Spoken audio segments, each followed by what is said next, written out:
His voice cut through the conference room like a blade. "I'm canceling this reimbursement. You should be ashamed." I felt my stomach drop as his words hung in the air.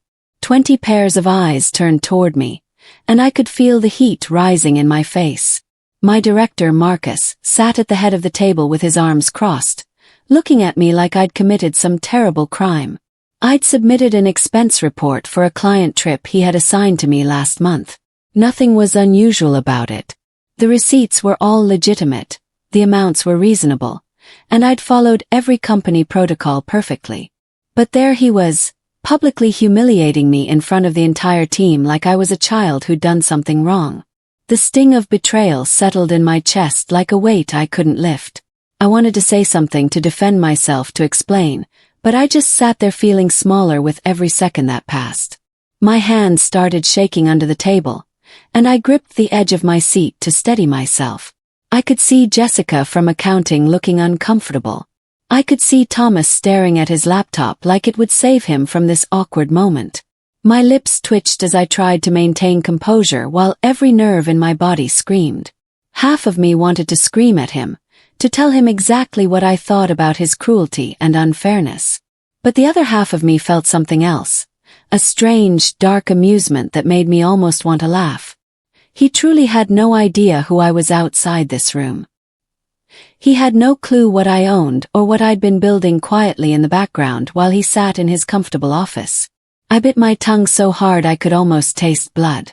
Everyone was staring at me, waiting for me to break down or cry or defend myself in some emotional way. Instead, I just nodded slowly and looked down at my hands. My nails were clean, my hands were steady, and inside my chest, something cold and determined was taking shape. He wanted to humiliate me in front of my colleagues. Fine. He had no idea what was coming. I took a deep breath through my nose and forced myself to remain absolutely calm. No one could see the storm brewing inside me. The conference room felt suffocating suddenly, and I just wanted to escape and think clearly. My name is Laurel and this is my story. I walked back to my desk after that meeting ended, replaying the scene over and over in my mind like a broken record. Every word he'd said so carefully. Every look on my coworkers' faces. The way he smiled when he announced that he was canceling my reimbursement, like it gave him genuine pleasure to humiliate me. I sat down at my computer and opened my email, trying to focus on work like nothing had happened and I wasn't falling apart inside. But my hands were shaking. I'd been working at this company for 3 years now. 3 years of showing up early and staying late. I'd been in this department for 2 years under Marcus's management. And in that time I'd tried so hard to prove myself, to show him that I was capable and dedicated and trustworthy. I'd stayed late on projects without being asked. I'd helped out when no one needed help. I'd been professional and respectful to everyone, even when they weren't to me. And this was how he repaid my loyalty. By publicly shaming me over a reimbursement that I had every right to claim. I took another deep breath and started typing emails about the day's projects, forcing myself to appear normal even though my mind was spinning with questions and hurt. I opened my banking app with trembling fingers and checked my account. $412. That was all I had left to my name after paying rent last week. The reimbursement I was waiting for was supposed to be $347. That money meant something real to me. Real and vital to my survival. I had a stack of medical bills sitting on my kitchen counter at home that I hadn't even opened yet. My mom's latest health issue had scared me more than anything had scared me before, and I'd been putting off dealing with the financial side of it because I already knew it would be devastating and overwhelming. The cancer diagnosis had come in early summer, and since then, everything had felt uncertain and fragile and temporary. Chemotherapy wasn't cheap. The medications weren't cheap. The driving back and forth to the hospital wasn't cheap. That reimbursement wasn't just money to me. It was a safety net. It was the difference between being able to help my mom pay for her prescriptions and having to tell her I couldn't. It was the difference between paying my car insurance on time and being late. It was dignity and independence. Marcus hadn't just denied me money. He'd taken away my ability to take care of the people I loved most in the world. Marcus wasn't always this way toward me, which made it hurt worse. When he first became director 3 years ago, he actually seemed to like me. He'd stop by my desk and ask about my weekend and remember details I mentioned. He'd praise my work in team meetings in front of others. He'd include me in important projects that could help my career. He'd even remember that I liked coffee with oat milk when he bought the team coffee. But something shifted about 6 months ago. I still wasn't sure exactly when it happened or why it happened so completely. At first, I thought I'd done something wrong that offended him. I'd reviewed my performance, my emails, my work history obsessively. Everything seemed fine and normal to me. But then I started noticing the pattern more clearly. His favorites, a group of 3 people who reminded me of him in some way, who dressed like him, who laughed at his jokes, they got Friday lunches with him. They got to leave early on Thursdays without any questions asked. They got assigned to the projects that looked good on their resumes and helped their careers advance. Meanwhile, I got assigned to the failing projects that nobody wanted. The cleanup work. The projects no one else wanted. He barely acknowledged me anymore unless it was to correct something minor or to question my methods in front of others to make me look bad. The trip that led to this disaster had been his idea entirely, which made the whole situation even more infuriating. He'd called me into his office one afternoon in late August without any warning or preparation time. His door had closed behind me and I knew something was different. He told me there was a client in another state that needed urgent attention. He needed someone to go there and handle the situation personally and immediately. He needed it done last minute, and he needed it done perfectly right. He'd assigned it to me without offering me a company credit card or any financial backup whatsoever. "Just front it," he'd said casually, like he was asking me to grab him coffee from the break room downstairs. "Accounting will handle the rest. It always does. Submit the reimbursement and you'll get the money back within 2 weeks. I've done this 100 times myself." I'd believed him completely. I'd trusted him entirely. I'd spent $347 out of my own pocket to do the job he'd assigned me to do so urgently. I'd flown to another city, paid for hotels that cost more than I expected, paid for meals with clients, paid for ground transportation and Ubers. I'd worked 14-hour days to solve the client's problem. I'd made sure that client was happy and the problem was solved completely. And now he was refusing to reimburse me for it. The betrayal went deeper than just the reimbursement, though. Weeks before that trip, Marcus had taken something else from me that hurt just as much as the money. I'd spent 2 weeks putting together a detailed research presentation about market trends and business opportunities. I'd studied competitor data late into the evenings until my eyes burned. I'd analyzed consumer behavior patterns. I'd interviewed customers to understand their needs better. I'd created visual slides that were really impressive and professional. I'd worked late almost every single night to make sure it was perfect and complete. Then I'd showed it to Marcus one afternoon, explaining my findings and my recommendations with genuine enthusiasm. I'd thought he'd be proud. He'd listened carefully and told me it was excellent work. He'd said I had real talent for analysis and understanding markets. The next week, he presented that entire research deck in a board meeting with executives. My research deck, the slides I'd created myself, the analysis I'd done. He'd added his name to it and presented it like it was his own work. He'd taken credit. When I'd confronted him privately afterward, he'd just smiled at me and winked like we were friends. "Take it as a compliment," he'd said casually. Around that same time, Marcus had started talking constantly about a new vendor he'd discovered through procurement. He couldn't seem to shut up about it in every single meeting or conversation. Every team gathering, he'd mention how great this vendor was, how they were game-changing and innovative, how reliable they were, how efficient and professional they seemed. He acted like he'd found some hidden treasure, some incredible resource that was going to transform how our company worked. He'd rave about their response times and quality of work and customer service. He'd brag about the deals he was making with them and how much money he was saving the company. Upper management started to notice how much he was praising this vendor. They started to believe that Marcus had this amazing talent for finding solutions and partnerships that others missed completely.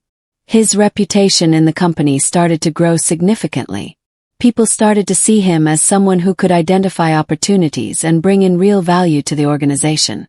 His name started getting mentioned in positive ways during executive conversations. He was getting credit for being this amazing leader who could spot gold when everyone else missed it. And all the while, he had absolutely no idea what was really going on. That vendor was my company. I'd formed a consulting business with my uncle about 2 years ago, back when things at work were starting to feel unstable and limiting. My uncle had extensive experience in business consulting and systems analysis from working at major firms. He'd been running his own small consultancy for years independently. And I'd realized I wanted more than what my current job could offer me. I wanted growth and independence and my own success. We decided to start a consulting firm together, combining his experience with my technical knowledge and market understanding. We'd registered it legally under all the proper names and gotten all the necessary licensing. We'd done everything by the book without cutting corners. It was a completely legitimate business. We weren't hiding it from anyone or doing anything improper. But at my current job, I'd never mentioned it to Marcus or my coworkers. I didn't pitch it to the company. I didn't lobby for contracts or try to use my position to get business. I didn't tell anyone about it at all. I kept it completely separate from my day job to avoid any conflicts of interest or appearance of impropriety. What happened next was actually kind of remarkable and completely unexpected and unplanned. Our company had submitted a bid for a contract through the official procurement process. The procurement department had a blind selection process, which meant they weren't supposed to know who was making the bid.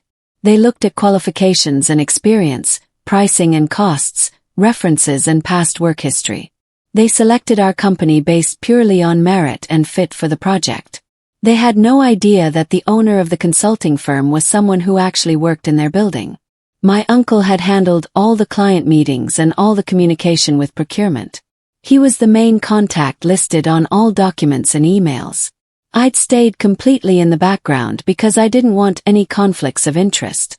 I didn't want anyone to think I'd manipulated the process or used my position unfairly. So Marcus had discovered our company through the normal procurement channels and had decided to work with us because we were actually good at what we did. He had no other reason. He had no hidden agenda. He just liked what he saw. The cancelled reimbursement wasn't actually about the money or about company policy violations or following procedures.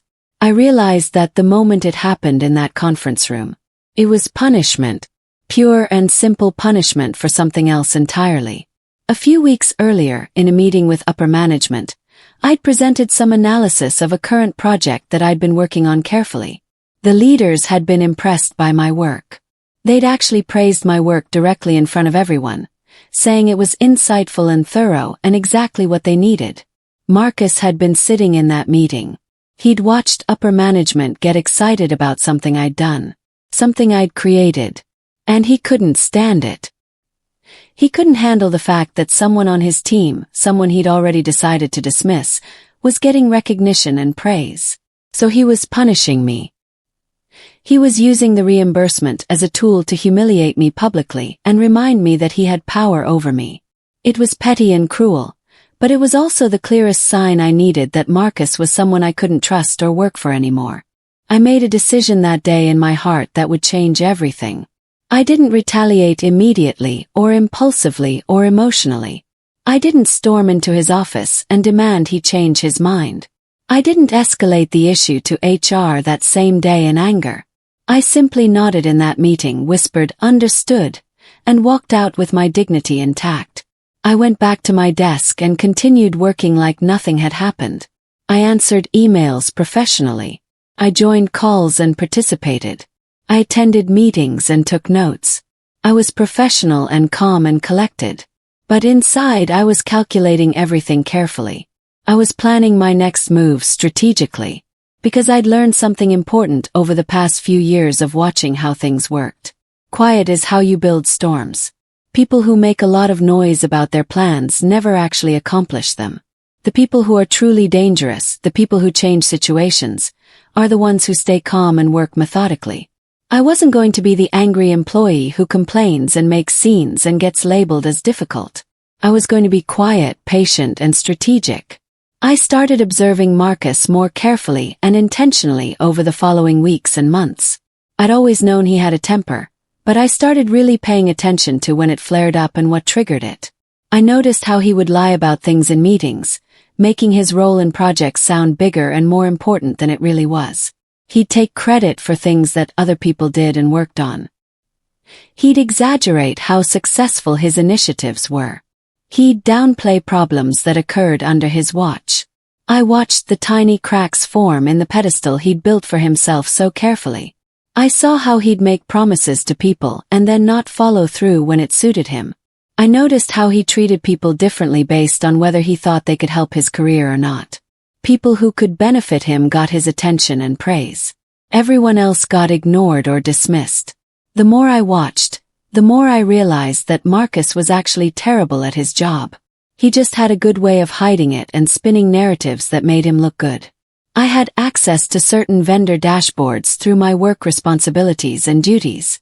Part of my job involved managing vendor relationships and communications, so I could see invoices and timelines and approval processes daily. It was a normal part of my daily duties. I started reviewing the vendor dashboard for my company very carefully, noting everything I found. I looked at every approval Marcus had rushed through without proper documentation. I looked at every shortcut he'd taken to speed things up. I looked at every deal he'd claimed to close using our firm. What I found was shocking and extensive and damning. Marcus had been approving invoices from our company without following proper compliance procedures that were clearly outlined in company policy. He was fast-tracking payments without the required documentation and signatures.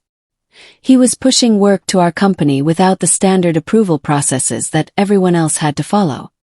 He was bragging about closing deals quickly and efficiently, but what he was really doing was cutting corners and breaking company policy repeatedly.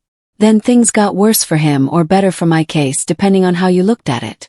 Marcus started pushing even more work toward the vendor, toward my company. And he was doing it with even less regard for compliance requirements. He'd send emails asking us to fast-track things without proper approvals from the right people. He'd skip the normal approval steps completely. He'd ask us to bend rules and work around the system to speed things up. He'd do all of this and then brag about it to upper management afterward. He'd talk about how efficiently he was moving things, how fast he was getting results, how much cost he was saving. He'd use these examples to show how good he was at his job. But really, what he was doing was creating a paper trail of his own misconduct. Every corner he cut left evidence. Every rule he bent was documented. Every shortcut was there in writing. He had no idea he was building a case against himself. Every email was a mistake waiting to be discovered by the right person. I started compiling everything quietly and methodically over several weeks of careful work. I created a folder on my personal computer and I organized documents chronologically by date and time. Time-stamped emails where Marcus asked us to fast-track work without approval. Unapproved invoices that he'd pushed through the system anyway. Messages where he'd told me to skip certain steps. Screenshots of dashboard approvals showing his digital signature. Every piece of evidence I could find, I collected it carefully and organized it. I wasn't doing this in an angry way or out of revenge or spite. I wasn't doing this to hurt him for personal satisfaction or to make him suffer. I was doing this because I knew the truth needed to come out. I was doing this because what he was doing was wrong. It was unfair to the company. It was unfair to the procurement process. And I was going to make sure that someone knew about it. The evidence grew week after week. My folder got thicker. My case got stronger. One day in November, about 2 months after the reimbursement incident happened, I made an appointment with someone from HR. I didn't go in angry or accusatory or hostile. I went in with genuine concern about compliance and procedures and doing things right. I said I was worried that I might not be following all the proper procedures in my role. I asked innocent questions about what the compliance requirements were for vendor management and approval processes. I asked about the proper way to handle vendor requests when they came in. I asked about what to do if I witnessed something that didn't seem to follow company policy. The HR representative listened carefully to everything I said. She asked me some follow-up questions. Then she told me she wanted to look into some things carefully. She said she'd review some documentation and get back to me. She seemed to take my concerns seriously, like she'd seen similar issues before in other departments. Within a week, HR had pulled up all sorts of documentation about Marcus and his vendor relationships. They'd found discrepancies that didn't add up. They'd noticed patterns that weren't normal or acceptable. They'd discovered approval processes that hadn't been followed correctly repeatedly. They started asking Marcus for detailed explanations. And Marcus panicked. I could tell because I watched it happen right in front of me. I knew he panicked because I could see it in his behavior at work. He started being even more agitated at work than usual. He snapped at people for minor things and made mistakes. He started trying to cover his tracks and delete emails from his computer. He started making comments to people about how they shouldn't go around talking about internal matters without going through proper channels first. He seemed suspicious and paranoid. Something was clearly wrong with him. Then Marcus tried to do something really stupid that sealed his fate forever. He tried to pin all the blame on me directly and completely. He told upper management that I had been the one handling vendor communication primarily. He said that I was the one pushing invoices through without proper approval. He claimed that I was too eager and had bent the rules because I wanted to look good and get ahead faster. He said he'd been trying to rein me in but that I had gone ahead and done things without permission anyway. It was a deliberate lie designed to shift all responsibility away from himself. But he'd forgotten about one crucial detail that would destroy his defense completely. He'd signed every single approval with his digital signature. Every invoice that went through without proper compliance had his name and signature on it. Every email asking to fast-track work had his name at the top as the sender. Every shortcut that had been taken was documented with his authorization and approval clearly. He couldn't claim he didn't know what was happening when his name was on everything. Upper management decided to call for an internal audit after reviewing what HR had found and discovered. This wasn't a small review or a casual check-in or a routine procedure. This was a serious audit. The kind that makes people's stomachs turn. The kind that has people cleaning out their desks and updating their resumes because they know something big is coming. The kind that everyone in the office hears about and realizes something serious is happening. Professional auditors came in from outside the company and started reviewing all of Marcus's work, his approvals, his vendor relationships, and his decision-making process. They talked to people throughout the department asking questions. They looked at timelines and processes and policies. They were thorough and professional, and they were determined to find out exactly what had been happening under Marcus's management. They interviewed employees privately. They reviewed emails and documents. They checked transaction records and approval trails. The whole office felt tense and uncertain. During the audit, the auditors met with my uncle, who was the primary contact for our consulting company.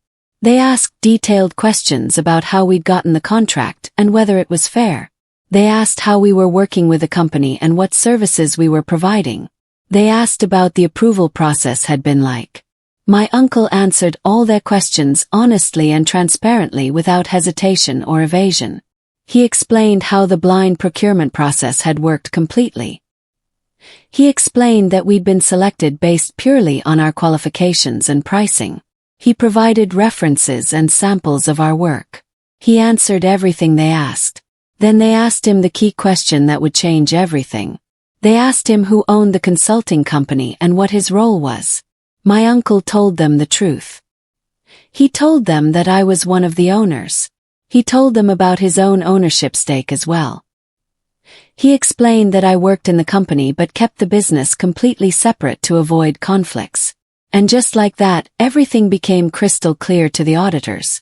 They understood why Marcus had been so enthusiastic about this vendor. They understood that he had no idea one of his own employees owned the company he'd been pushing so hard. When upper management sat down with Marcus and told him what they'd discovered through the audit, I imagine his face must have gone completely pale. I imagine his hands started shaking like leaves. They told him about all the compliance violations he'd committed repeatedly. They told him about the approval shortcuts he'd taken. They told him about the vendor that he'd been praising so much being owned by someone he managed directly.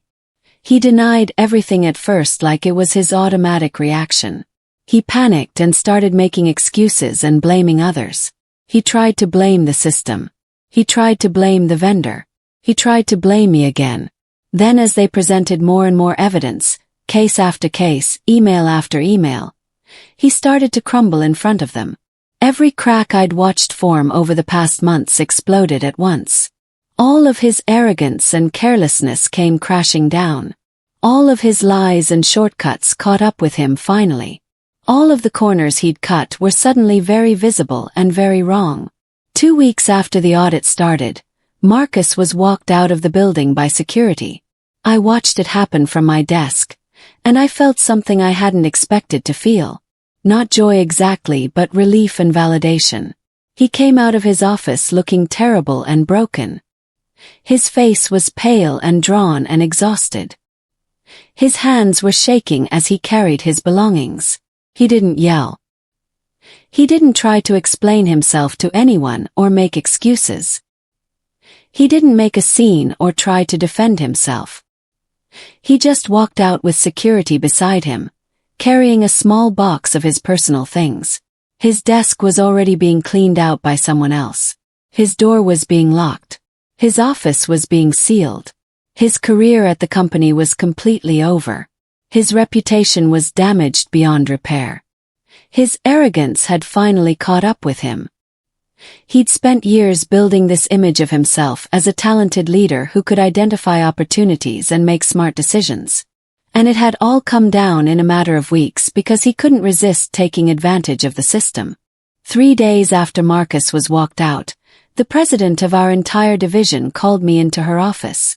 I was nervous walking up the stairs with my heart pounding. I didn't know what was happening. My mind was racing. But when I sat down, she smiled at me genuinely. She asked if I would be willing to step into interim leadership of our department.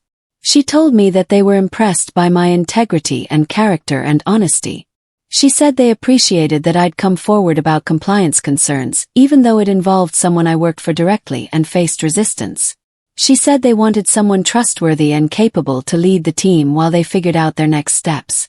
I accepted the position calmly and humbly. I was completely aware of what it meant for my life. It meant a promotion to a position I'd never expected. It meant more responsibility than I'd ever had before. It meant more money than I'd ever made. It meant health insurance that would help my mom pay for treatment. But most importantly, it meant validation. I never gloated about what happened to Marcus. I never texted him or sent him a message or contacted him in any way. I never sought revenge beyond the truth. His downfall wasn't something I caused through manipulation. It was something he caused himself through his own actions and decisions. My rise was built on quiet resilience, patience, and integrity. I did what was right, and good things followed naturally. Now, every time I approve a reimbursement for my team, I think about that day in the conference room when Marcus tried to shame me over $347. And I smile. 'Cause I know exactly who I am now. I'm someone who stays calm when things are unfair. I'm someone who builds cases carefully and documents truth methodically. I'm someone who chooses integrity even when it would be easier to stay silent or give up. I'm someone who understands that the best revenge isn't revenge at all. It's success built on honesty, hard work, and doing the right thing. And I've learned that quiet people, patient people, are often the strongest. I've learned that sometimes the best stories are the ones you don't tell but let the truth tell for you.